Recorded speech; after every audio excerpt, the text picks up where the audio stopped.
All right. So, what are some of the pros and cons of being a special education teacher? I think the biggest pro is just working with the kind of kids that I work with. I love working with special ed kids and like figuring out the things that they need to work on and working on that specific skill and then seeing progress in that. The cons are definitely just balancing everything because there's a lot of paperwork, a lot of data collection, and then all the normal classroom things, grading and planning and all that stuff. So balancing is hard. Okay. How have you established rules and procedures for behavior to maintain order among your students? I have a behavior system, but I keep it very individualized. So they earn points throughout the week. And we have a lot of procedures that I just set in place in the beginning of the school year so they know where to turn stuff in, how to line up, how to go, when they can go to the bathroom and how to ask if they need to, all that kind of stuff.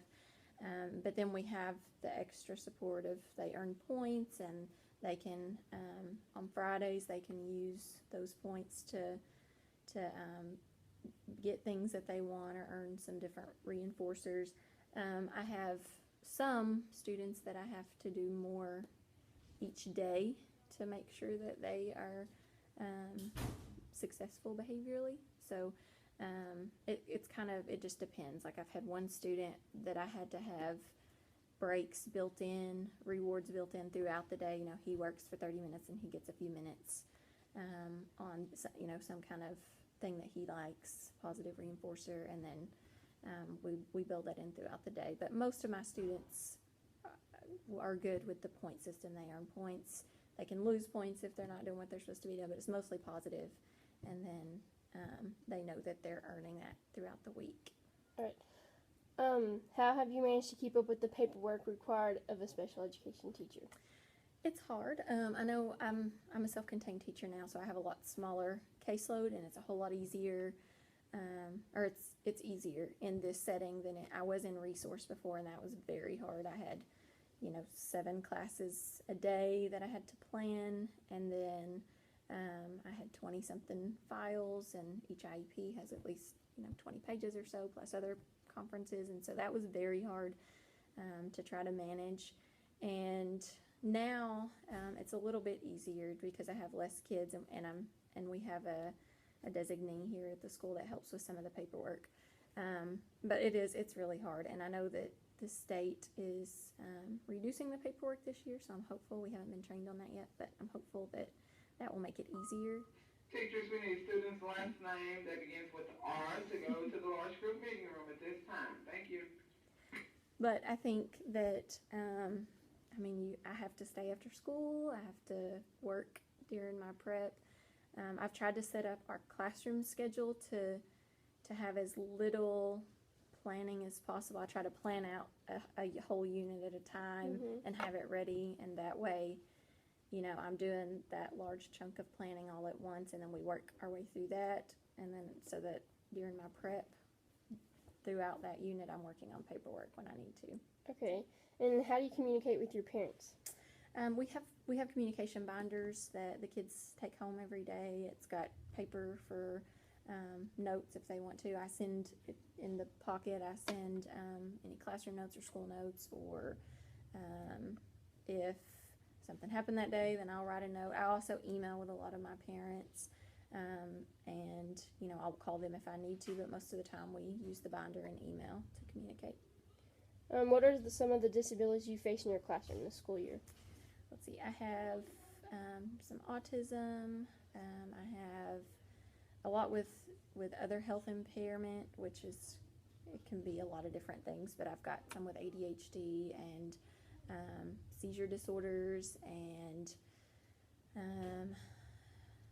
let's see, intellectually challenged. Let's see what else. I think that covers most of it. I have some emotional disabilities too, like post-traumatic stress and that kind of stuff too. So I've got a lot of different stuff this year. How do you develop an IEP for a child? We start with a draft. I will get everything set up. I use the data that I collect and then any previous testing, and I get everything kind kind of, sorry, we're not moving in. Okay. I get everything prepared beforehand, and then we take it to a committee with the parents and our designee and then a regular ed teacher. We talk about everything, we go over everything. If there's any changes that need to be made, then we make it in the conference, and then, we all sign and make it official. Okay. A rough estimate, how many IEPs do you think you write in a school year? Well, when I was in resource, I did a whole lot more. I would do at least 23, I think, the last 2 years. And now that I'm in self-contained, I will do 8 to 10. I have 8 students right Teachers, we now. need students whose last name begin with S to go to the large This group is just meeting real life. But yeah, 8 to 10. I think I can have up to 15 in my class that I'm in now, but they try to keep it under 10. So I have 8 right now. Okay. What type of assessments have you used? Here in Russellville, we have school psychologists, school examiners who do most of the, every 3 years a special ed student comes up for reevaluation, and that's when we do more testing. And I don't do the majority of the official testing. They pull them and do that with them. But I've done like Brigant's, and I've looked at all of the reports for a lot of the other formal assessments. But in the classroom, I do a lot of just classroom-based informal assessments. We do have access to bridge testing here, which is part of our special education paperwork. The website, the system that we use has these bridge tests that help us place with like what grade level that they're on. I also have done like San Diego quick assessments to see kind of what grade level they're on reading wise, and I'll pull I think the math one that I do is Brigant's. We have DRA. I haven't used that a lot. We use the Edmark program, and I'll use the assessments that go along with that for our lower readers to figure out where in the program they need to start. And yeah, I think that's about it. Does every IEP meeting go as planned? And if you feel like the meeting isn't in favor of the students, how can you ensure that they get the support that is needed? They definitely don't always go as planned. But I think typically we know kind of which conferences we may have a lot of, decisions to make in, and we know that it may not always go the right way, or at least the way that we were planning it to go. So typically in those meetings that we know something, may happen, we have more support. We may have an administrator, or our special education administrators come to those meetings, so that if there's something that I don't feel like I can make the call for, that they're there and they can help talk us through something. If it's something that is unexpected, I usually will try to do my best and cover whatever the issue is that came up. But a lot of times, if it's something where the parent is upset, or I don't feel like I'm going to be able to give them the answers that are needed at that point, then I'll just table the meeting and say, let's come back in, whenever we can, and have some of the people that can actually answer those.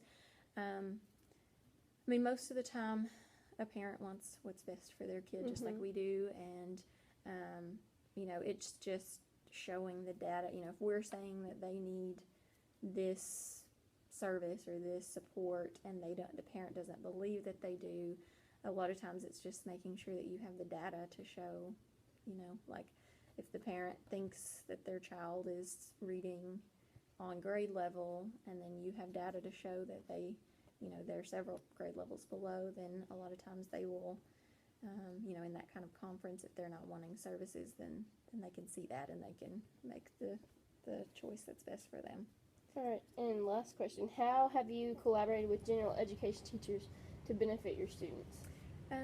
I've done that a lot of different ways, because I've been in resource and self-contained. In self-contained, it's a little bit different, but our students do go out for 2 class periods a day. They have PE, and then they have a special type of class. Each 9 weeks they switch, and so it kind of depends on the subject for them. In PE, they can pretty much just do, they need a little bit more, well, each kid is different, but most of the time they need a little bit more time to do something, or they need a little bit more I guess, repeated directions and make sure they understand exactly what they're supposed to be doing or understand the rules of the game that they're playing.